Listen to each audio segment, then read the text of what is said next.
Analyse de la pleine lune du 25 janvier 2024 à 18h54, heure de Paris. Salut à tous et bienvenue pour cette nouvelle exploration de la pleine lune dans le signe du Lion, où cette fois-ci, c'est Jupiter qui trône tout en haut d'un apex en signe fixe, puisqu'il se trouve de part et d'autre au carré de l'opposition solilunaire dans l'axe Lion-Verseau. De plus, Pluton, qui est fraîchement rentré dans le signe du Verseau, se trouve en conjonction séparante au Soleil. Nous pouvons donc observer dès à présent les thèmes du pouvoir et de la régénération font donc partie intégrante de cet apogée lunaire qui a débuté, ne l'oublions pas, dans le signe plutôt traditionnaliste et passéiste du Capricorne. Le second point important de cette carte est la conjonction Mars-Mercure en Capricorne, qui se trouve à son tour au carré de l'axe des nœuds lunaires.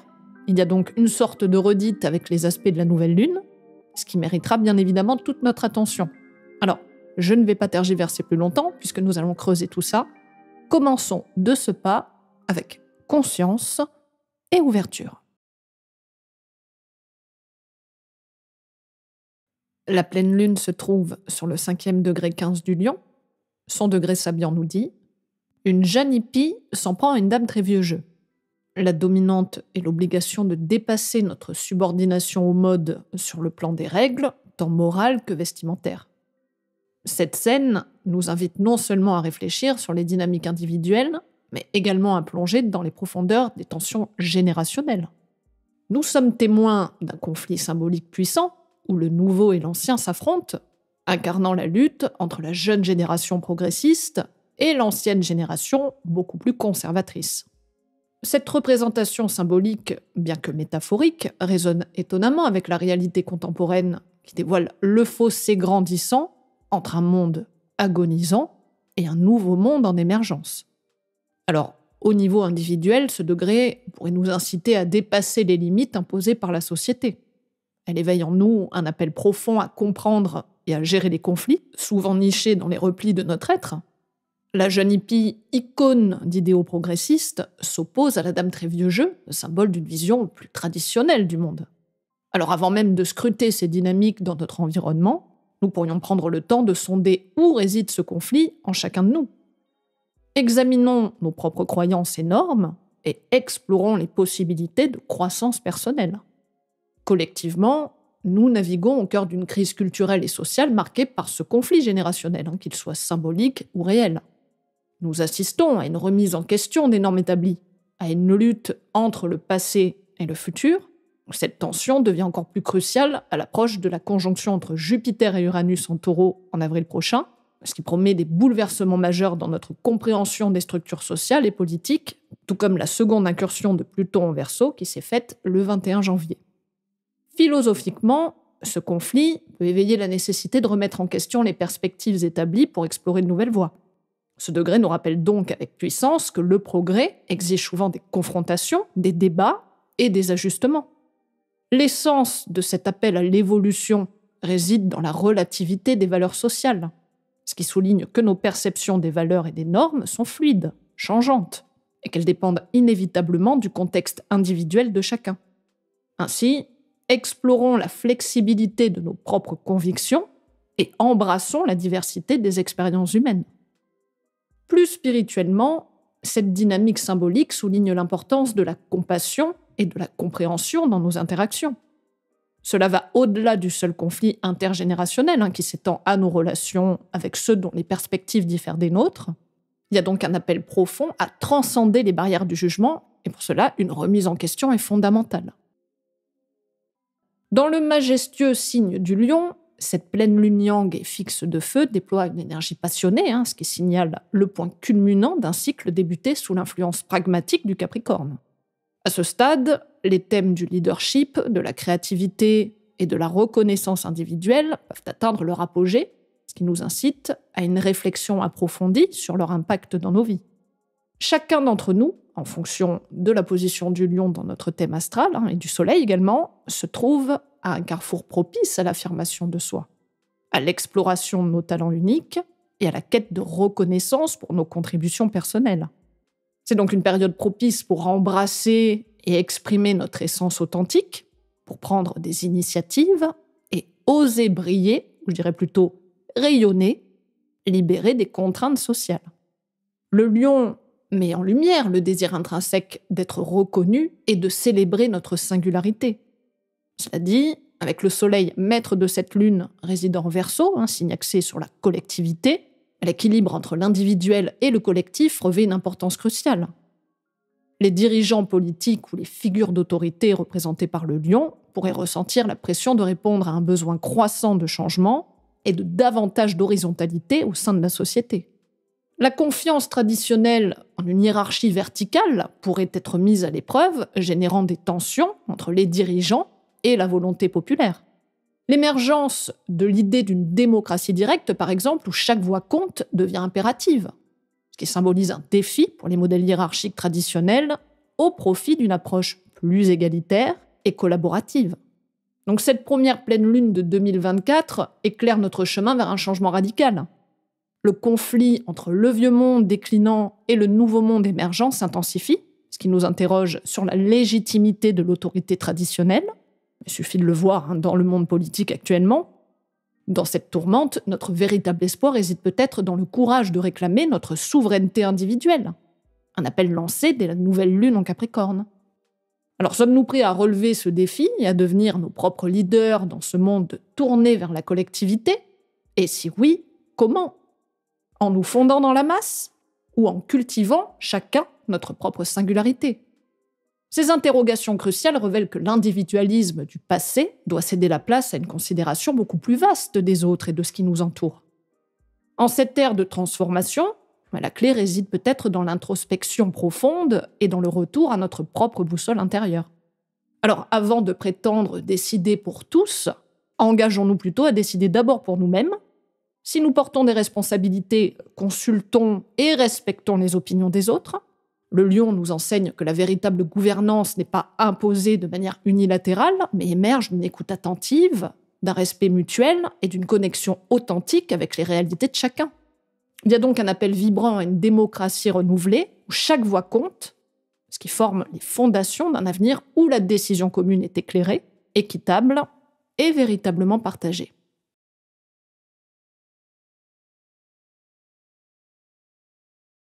Alors, comme nous l'avons vu dans l'introduction, deux aspects se révèlent particulièrement significatifs dans cette opposition Soleil-Lune.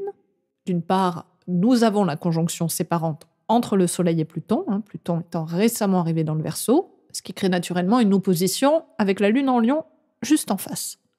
De plus, ces deux points forment chacun un carré croissant pour la Lune et un carré décroissant avec la conjonction Soleil-Pluton. Ces carrés sont reliés à Jupiter en Taureau, qui se trouve à l'apex de ces aspects. Cette configuration complexe tisse une toile d'influence intense, contrastée, ce qui révèle des dynamiques potentiellement puissantes et transformatrices, cela va sans dire. La conjonction entre Pluton et le Soleil dans le Verseau constitue un point focal puissant de cette configuration céleste. Elle allie la pulsion de mort et de transformation de Pluton à l'énergie révolutionnaire et progressiste du Verseau. Cette union complexe offre une perspective nuancée, où la radicalité et le désir de nouvel ordre coexistent avec la nécessité de transcender les limites de l'existence individuelle. Dans le Verseau, signe associé à l'innovation, à la révolution et à l'émergence de nouvelles structures sociales, cette conjonction suggère une dynamique puissante visant à remodeler les fondements de la réalité. Cependant, le Verseau, souvent perçu comme le porteur de changement et de progrès, peut également révéler son côté plus sombre. Uranus, son maître en tant que planète de l'imprévu et de la rébellion, peut parfois adopter des formes autoritaires dans sa quête d'un nouvel ordre. Ainsi, cette conjonction Pluton-Soleil en Verseau souligne la nécessité d'explorer attentivement la nature du changement qui se profile. Comme nous l'avons vu, le Verseau peut osciller entre la libération révolutionnaire et la tentation de l'autoritarisme pour imposer un nouveau paradigme. Il est donc crucial de reconnaître cette dualité et de rester conscient des différentes façons dont le pouvoir peut se manifester, que ce soit dans notre vie, dans toutes les strates de la société, que ce soit des plus traditionnalistes aux plus révolutionnaires.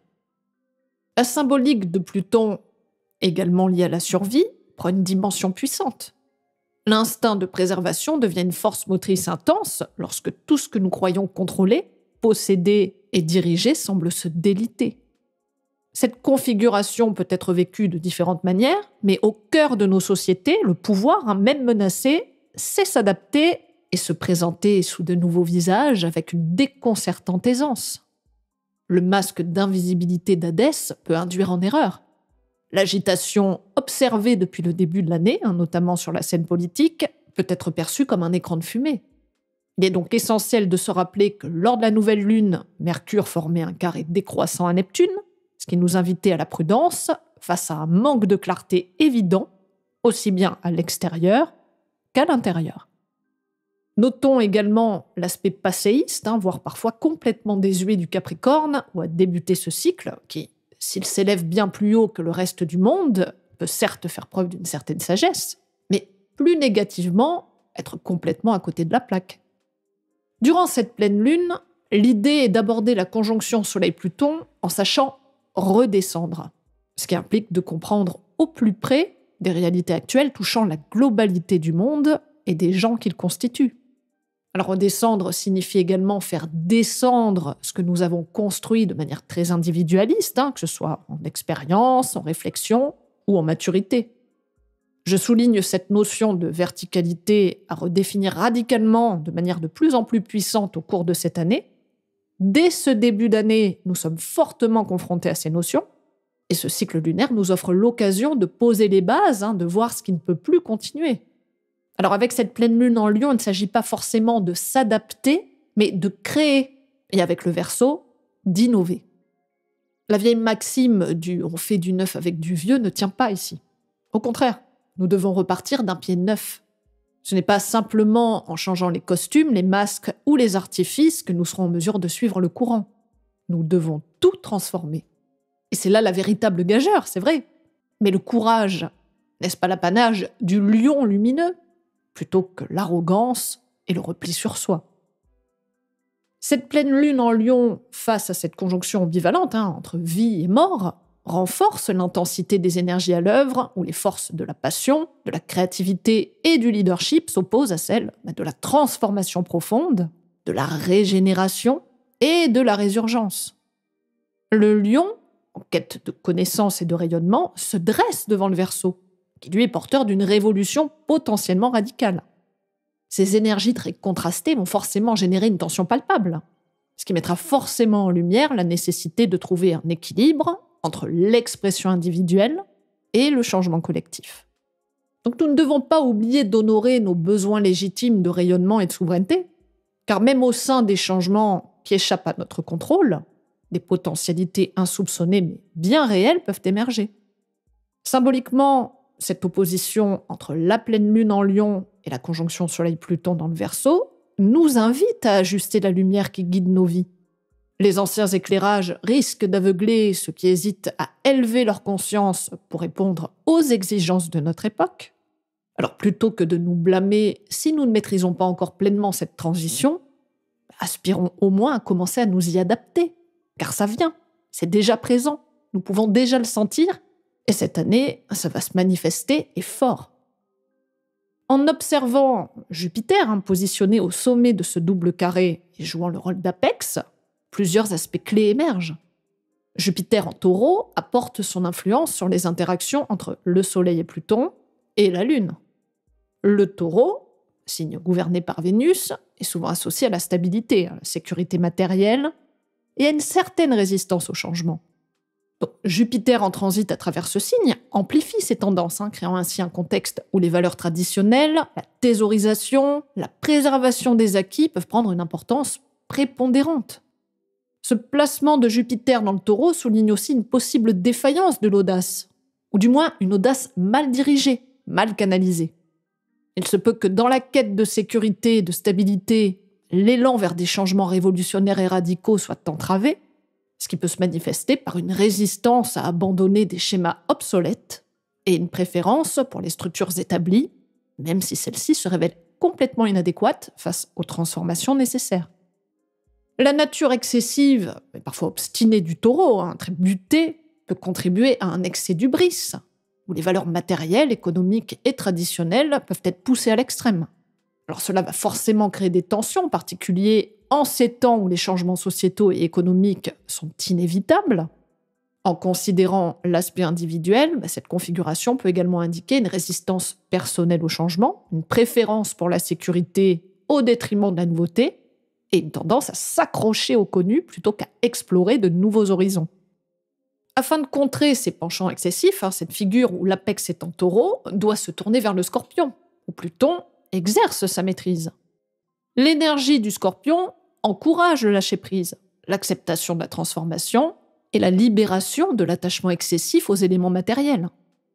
Dans le contexte de cette configuration astrologique, la dépossession devient un processus essentiel pour permettre l'émergence d'une nouvelle réalité, autant en harmonie avec les énergies du Lion que du Verseau. Toute création demande inévitablement un renouveau. Accepter cela, c'est abandonner l'ego Lion et la quête de sécurité Taureau. Nous ne sommes jamais seuls dans notre parcours créatif. Et reconnaître notre interconnexion avec notre écosystème, les gens qui nous entourent et même au-delà, peut être la clé pour faire évoluer les choses et progresser. Donc gardons en tête que Jupiter en carré symbolise une phase où nous sommes invités à réévaluer nos croyances, à élargir nos perspectives, à explorer des voies qui nous amènent une croissance intérieure plus profonde, même si cela implique de remettre en question certaines convictions ou certitudes. Vénus, ici en Capricorne, on a la maîtrise. Et dans cette carte, elle se relie plutôt harmonieusement par un trigone décroissant à la planète. Donc cet aspect souligne l'importance de notre responsabilité individuelle et de notre capacité à ancrer nos valeurs dans la réalité tangible. C'est un rappel que la croissance intérieure, bien que parfois inconfortable, demande une remise en question constante de nos convictions, tout en s'appuyant sur des bases solides et ancrées dans la réalité. Alors certes, dans ce signe, Vénus peut se montrer un peu froide, un peu distante, voire plus axée sur la sécurité que les sentiments, mais dans un contexte d'excès, cela n'est peut-être pas forcément négatif, à condition, là aussi, de ne pas succomber à de vieux schémas qui ont peut-être fait leurs preuves, mais qui ne correspondent plus à l'ensemble, ni à ce vent de nouveauté qui s'en vient. L'optimisme, oui, mais l'aveuglement, non. La facilité n'est qu'un leurre ici, et cet aspect nous demande à faire preuve d'effort, de maturité, d'ouverture, ce qui peut être davantage amplifié par le sextile décroissant qu'elle forme avec son propre maître, Saturne en Poisson. De plus, Vénus n'est pas la seule dans ce signe, car une conjonction entre Mars et Mercure s'y trouve aussi. Cette configuration planétaire en carré avec les nœuds lunaires dans l'axe Bélier-Balance et à Chiron tisse une toile complexe de signification qui approfondit les dynamiques déjà enclenchées lors de la nouvelle lune en Capricorne, laquelle présentait des configurations similaires. Cette conjonction entre Mars et Mercure intensifie les énergies associées à l'action, la communication, la pensée analytique. Mars ici apporte une force dynamique, parfois provocatrice, qui accentue inévitablement les thèmes liés à l'affirmation personnelle et au pouvoir, aux structures. Quant à Mercure, en amplifiant les échanges verbaux et intellectuels, il injecte une dimension de réflexion, de pragmatisme et de débat, ce qui peut stimuler la sphère mentale et communicationnelle. Ce double carré n'est pas une simple coïncidence pendant cet apogée lunaire. Ces énergies, qui se trouvent coincées entre les forces évolutives et directrices des nœuds, avec l'ajout significatif de Chiron, la blessure, qui offre également la clé de la résolution, dans ce contexte du Capricorne associé aux structures, à l'autorité, aux institutions, au passé, cette configuration souligne les tensions inhérentes au pouvoir et à la communication au sein même des structures existantes. Les blessures individuelles et collectives liées à l'affirmation de soi et aux relations peuvent également être exacerbées.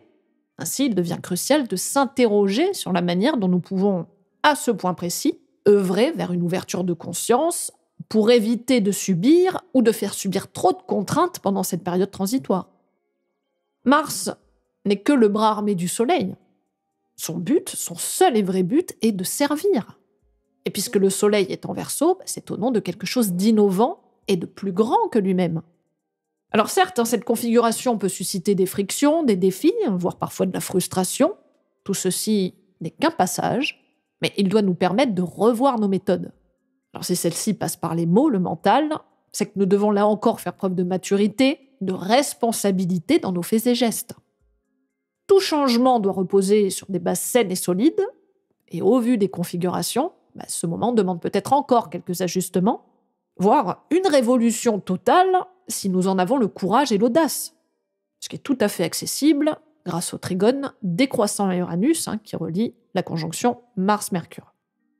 Alors cette carte est complexe et ambivalente puisqu'elle est capable du meilleur comme du pire. Certains tenteront de passer en force, d'y aller trop fort, ou de se montrer disruptifs, tandis que d'autres se sentiront totalement coincés, voire assujettis à des forces plus grandes qu'eux ou à des vieux modèles, notamment s'ils ne veulent rien changer, ou si peu. Donc c'est une carte où finalement le libre arbitre nous permettra de nous positionner en conscience. Certains opteront pour la radicalité, tandis que d'autres tenteront de trouver un équilibre. N'oublions pas que le bateau commence à tanguer, et quelle que soit notre décision, nous devons choisir la meilleure barque pour affronter les vagues. Alors bien sûr, dans tous les cas, nous ne pourrons jamais tout contrôler, mais là n'est pas un drame, loin de là. C'est une invitation à la transformation, voire à la mutation, qui est inévitable et qui n'oublie jamais personne en route. Donc bien sûr, l'impact collectif sera ici plus fort qu'individuellement, puisque chacun en est à un stade différent, a une carte différente, mais peu importe, car tout est interrelié. Alors ici, à l'occasion de cette pleine lune, c'est l'arcane de la Maison Dieu du tarot de Marseille qui pourrait nous apporter un éclairage bienvenu. Cette lame peut nous interpeller, puisqu'elle nous oblige en quelque sorte à contempler l'équilibre délicat entre la destruction nécessaire pour créer et la résistance à l'inconfort du changement. Alors de quelle façon voudrions-nous la voir ? Comme la fête libératrice dans la chute ou la catapulte d'une tour de sécurité ? Les interprétations divergent, tout comme notre rapport au changement, et c'est dans cette dualité, cette ambivalence, que réside la puissance de cette carte. La Maison Dieu ne serait-elle pas au fond une invitation à embrasser notre rôle d'architectes intrépides de la réalité ? La ruine des anciennes structures ne représente pas une conclusion, mais plutôt le prologue d'une création plus authentique. Les deux protagonistes de la carte, en leur essence même, ne suggèrent-ils pas que la véritable révolution réside dans notre aptitude à danser avec l'inconnu comme ils le font, ce qui est un symbole de notre capacité à transcender l'effondrement pour accueillir une renaissance. Alors, que cette pleine lune, sous le signe flamboyant du lion, éclaire notre chemin vers une transformation intérieure, où la chute n'est pas un échec, mais simplement le début d'une ascension vers des horizons inexplorés.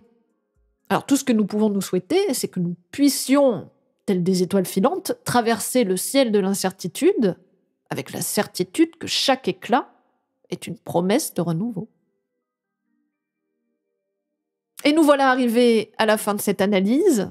J'ose espérer que ces énergies puissantes et excessives ne joueront pas contre vous, mais plutôt avec vous. Je vous remercie encore d'avance pour vos retours, pouces, réflexions. Permettez-moi de vous souhaiter une pleine lune intense, mais bien maîtrisée. Et je vous dis à très bientôt pour de nouvelles aventures astrologiques.